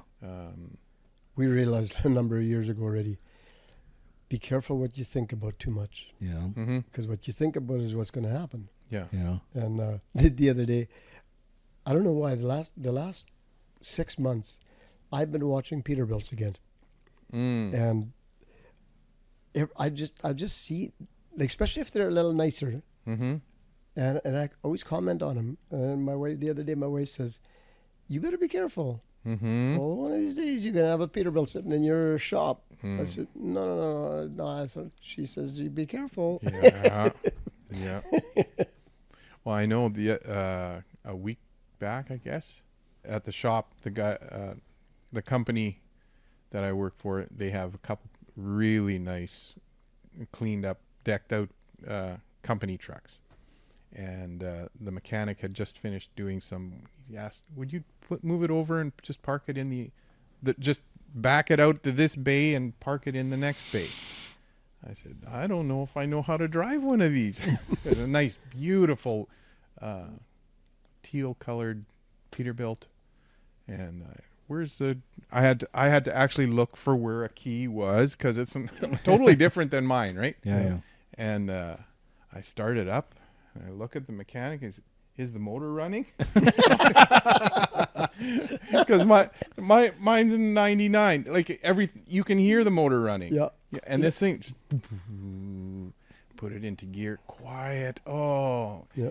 That was a really good sales pitch. But what he has invested in that is Yeah. unbelievable. Like, and he's had nothing but hiccups, and he just had to put a whole new genset on there because he runs it into California. So it's like, he's got more invested in his genset than I have in my truck. Wow. Yeah. Oh, I think that the trucking industry is being harassed by regulations and by extreme individuals who have no intention of providing common sense approach to any problem solving. They're only there to crush it. Yep. And they don't understand that so much of their lives depends on the exact thing that they're trying to crush. Mm-hmm. Because if all of a sudden every truck driver just stopped driving truck, yeah. whoa, boy, we'd be a totally different planet. Yep. Yeah, like these people, well, how come where's my latte? Yeah. Like, I mean, they're not thinking. Some people just have no idea what they're doing. Absolutely. Do we have, we can definitely get better. There was an article. I think we talked about this. Maybe not on a podcast before, but there in British Columbia, there's a company that has an electric truck that goes up into the mountains and hauls logs. I don't know if you remember. Yeah, it was in an article. It goes up electrically, and the batteries will last about 3/4 of the trip. And so somewhere around halfway through or something, they got to turn on this generator that charges the battery so that they can make it all the way to the top wherever they're harvesting these trees. And then they park the truck and they load it up with lumber, of course, or trees actually, or whatever. And then they come down the mountain. As they're coming down the mountain, the generator actually charges the batteries because the gravity is the wheels. The wheels are charging through the generator, charging the batteries. So you got batteries going up, and you got gravity coming down. Yeah. And they were getting some sort of reduction of diesel consumption, something like 60 or 80% or something like that for every trip. That's a great answer to a diesel fuel, and you can do that. But that is so specific. Yeah. You can only do that one way because you got gravity coming down. But to say you can get an electric vehicle from Toronto to Edmonton, that's not going to happen in this lifetime with all that we got going now. Electric is going to be the answer for a lot of local and very specific stuff. But to say it's going to go all across, our country is too big, our country is too vast, and cold in the wintertime. There's way too many exceptions to it. I actually been keeping up with some of the stuff that's kind of like hydrogen. I think there's some good stuff coming out with hydrogen. Hydrogen's got some good. There's a lot of problems with it. I have a client who actually does a lot of testing with hydrogen. And I sat with him and talked with him for quite a while, and he just does private. He comes from Europe, and Europe they test everything, right? And so he'll show you, and he has some videos where he was doing some testing, and he says the problem with hydrogen has to do with it's very, very unstable unless it's at 14.2 psi, which is atmospheric pressure.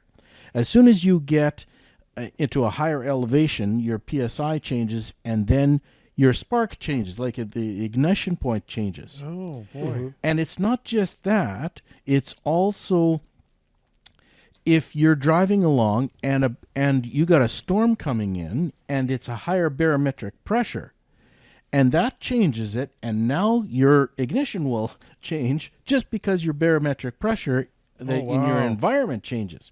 So you have to have a whole bunch of different scenarios, putting it in there just to make it work. And I think it's doable. You would have to definitely manage the hydrogen stuff like this, which is, that's all what he taught me, and it's probably kindergarten level for the guys who are actually working with hydrogen, because there's so many issues with hydrogen, but the power that hydrogen has, I think it's great. And I don't think anybody's going to be able to do hydrogen in and of itself. It Absolutely. has to be hydrogen combined itself.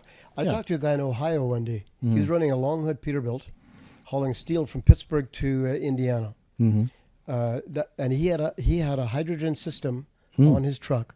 It was like a genset on the side. It was mounted on the side of the trailer of the frame.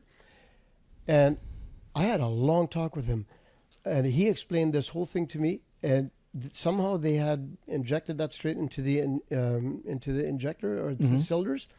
But he said he ran 70 miles an hour all the time from Pittsburgh. Okay, you run in the hills in Pennsylvania through Ohio.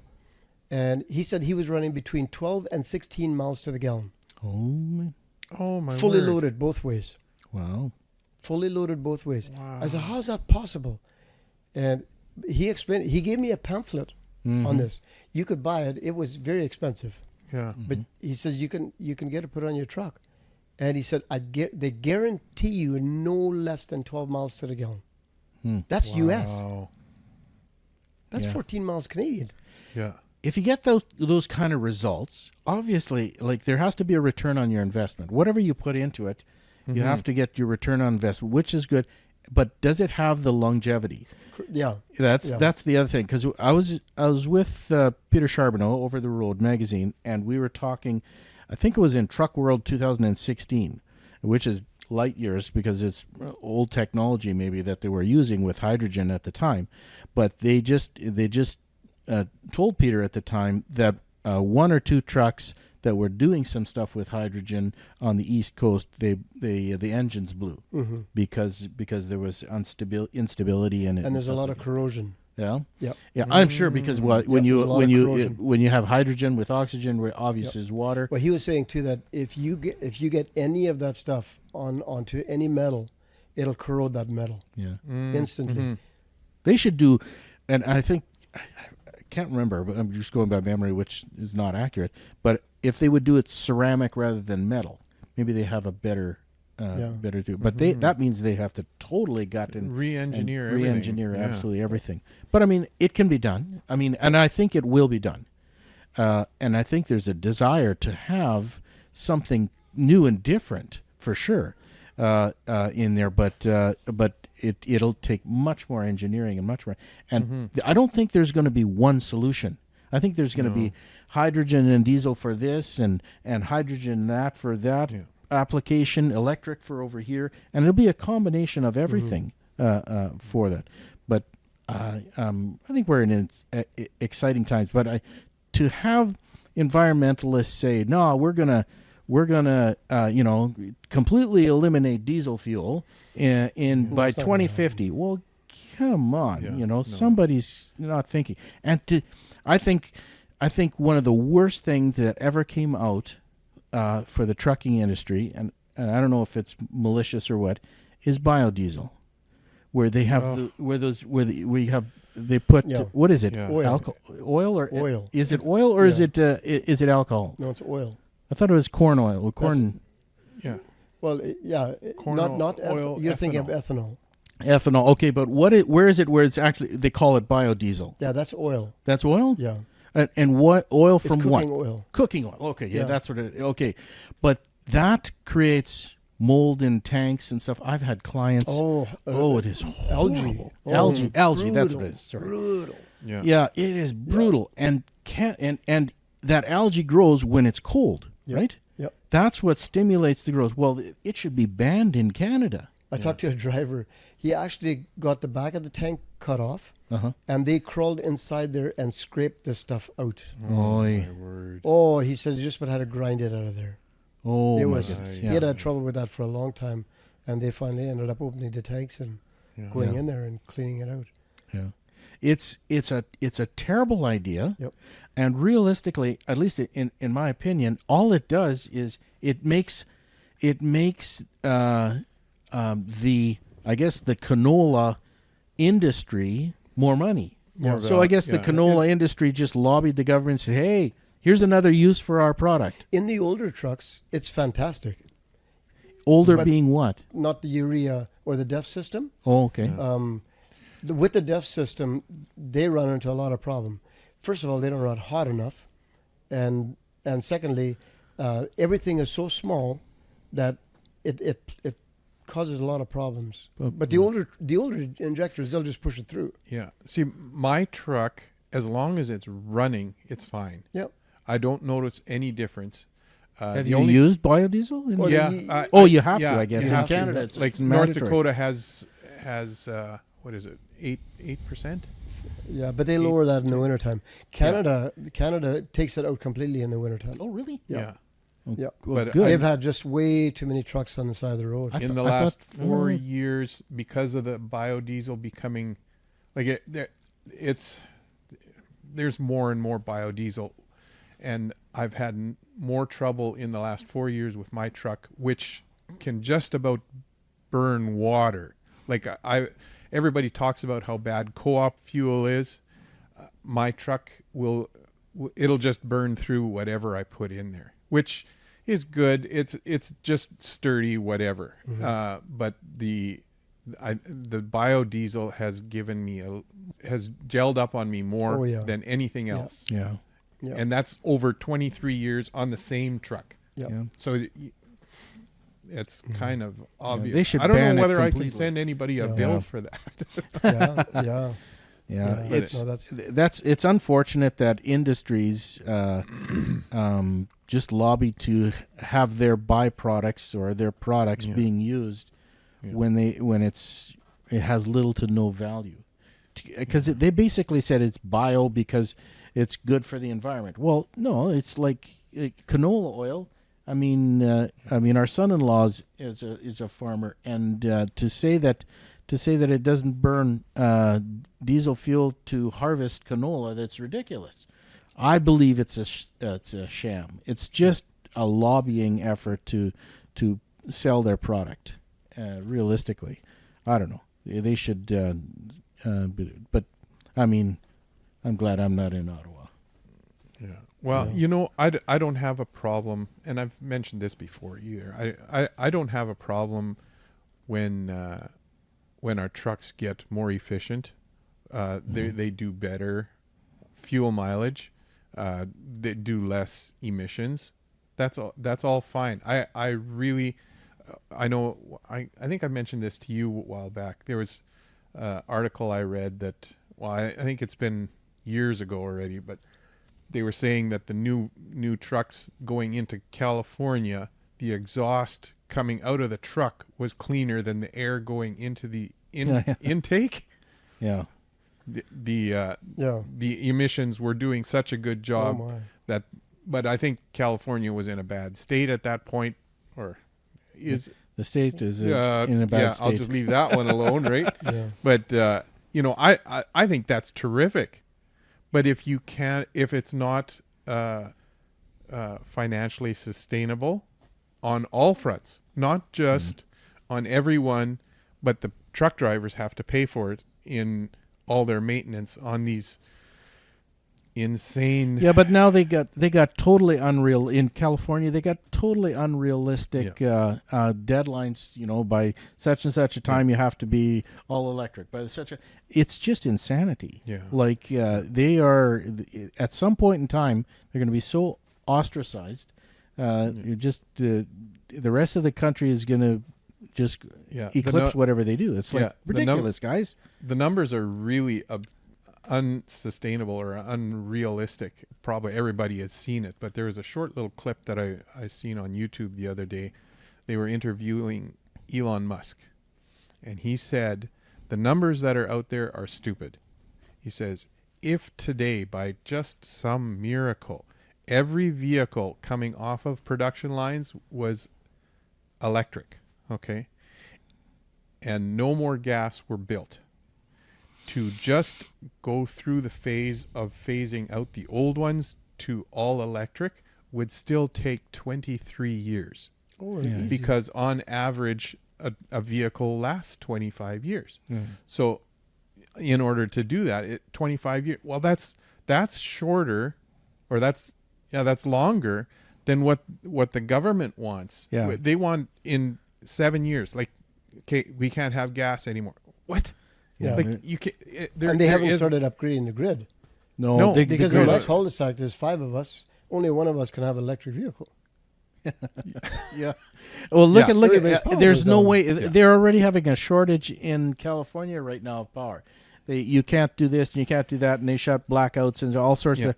Well, it's insanity. It's really like They had a bus that they were transporting from the east, from Toronto, I guess, wherever they build city buses. Okay. It was sitting in Headingley at the Flying J, out of power, couldn't go anywhere, was parked in a no parking zone. He couldn't go anywhere. So they showed, one of our drivers took a picture of it. They had a big diesel generator behind the bus, Powering charging up the bus. Yeah. Like, it's become such a laughing stock. Yeah. Yeah. You know what? I've said it before. I would love to drive a Tesla. I think Yeah. I think they're cool. Yeah. Like just a fully electric, no gas. Yeah. Yeah. But when you weigh out the cost, Yeah. you're no better off. No. You're actually worse off with an electric car than you are with a gas car, because to charge up that car costs you almost the same as to fill it up. Almost. Well, But then in 4 years you got to change the batteries, and the batteries cost as much as the car. Yeah. Well, I don't know about those numbers, but one thing I do know, like you could have a whole, you'd have to invest probably about 20,000-30,000, if not more, of solar panels so that the solar panels could charge your car. Yeah. But in Canada here, we only have so much light in the wintertime. Yeah. And you can't do that anyway. The biggest problem that I have with electric vehicles, and that is you're going to be way more dependent on the government. In province, Yep. every province has their own electric board, like Manitoba Hydro, Sask Power, what is it, Ontario Power, whatever it is. And so they can govern how much electricity you're going to be able to consume. Well, now you're going to be rationed your electrical power at some point then. And that just puts more dependence on the government. I'm just saying, you know what? I'll just fill up with gas or diesel right now. Thank you very much. Because you're less dependent on the government than you are otherwise. Like, But that's what they want, right? yeah, Is to get everything into one Yeah. pot.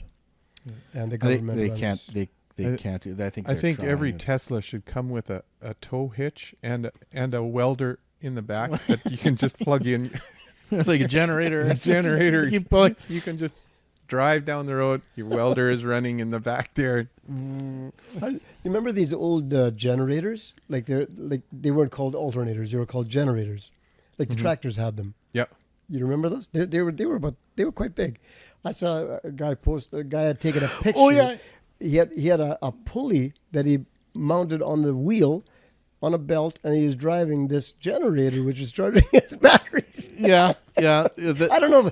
There's if that no was, that what do they call that? A perpetual motion machine or whatever, where you have an alternator charging a generator, or a generator charging an alternator and going around, and then it's a perpetual, and that doesn't work. There's you think it was no, it's not possible. They've That's they can't do that. Otherwise, they would have done it years ago. What stops it is friction.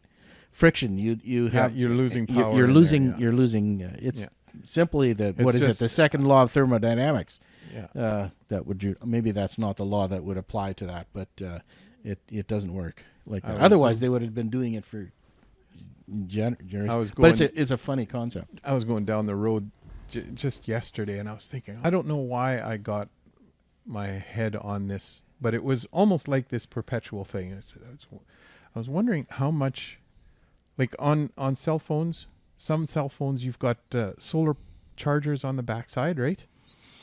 Well, you can add on for extra power, and then you can use your flashlight, and it upgrades your battery.